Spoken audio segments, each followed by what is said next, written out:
Nice and loud? Perfect. Good. My name is Greg Shea. I live in Lake Cowichan, and I've done the Paddle for the Peace about 6 years. You have to go to the Paddle for the Peace. See, we're fighting here, out of sight, out of mind. People don't know how beautiful the Peace River is. I live in the Cowichan Valley. I tell them, if they flooded the Cowichan Valley with the river, the Peace River Valley distance, it would be 3 times the Cowichan River. Would you like that to happen?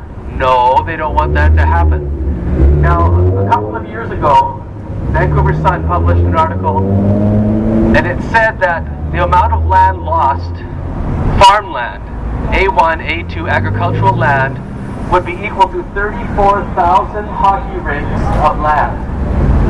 So I said, okay, that's interesting. I'll do the calculation. Take the number of acres or hectares and divide it by the size of a hockey rink, and it works out. It does work out. But I wanted to find out in Canada how many hockey rinks there are. Okay? So I phoned the head of the Ontario Hockey Association, because that's the biggest province in terms of hockey rinks, and the head of the Quebec Hockey Association. And guess what? There are fewer than 500 hockey rinks in all of Ontario. Now, I'm not talking about backdoor rinks. I'm talking about actual rinks in towns that they play hockey in. And it doesn't count the stands, just the rink area.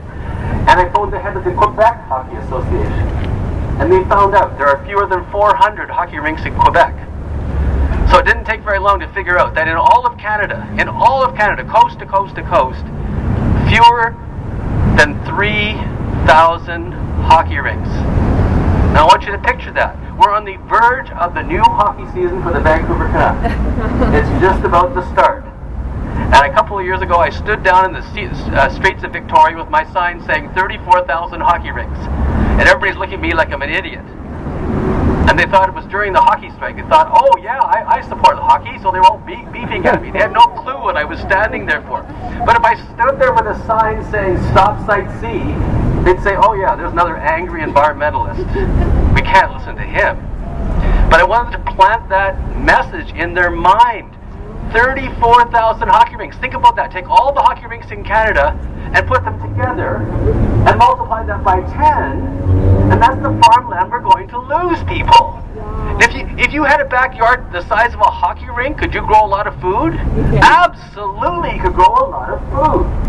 Now, I'm not going to stand here on my little pulpit. I wish we had a speaker's corner. I was in London. I was very interested to hear the speaker's corner. I think we really need to institute that. We can have the raging grannies there every week giving us a new message, right? It was so bothersome to me. Now, I know a lot of elders in the Cowichan Valley, both First Nations and non-First Nations. And you know what's really troubling to me? The more I talk to them, they're having to make a choice now between food and heating their house. And guess what? BC hydro rates are not going down when they build this dam. $9 billion, I think it's more like $12 billion. It's just going to go up and up and up. But it's not that. It's the fact that we're not doing this for people. And I want you to notice this too. The subtlety in the language that the BC Hydro are using.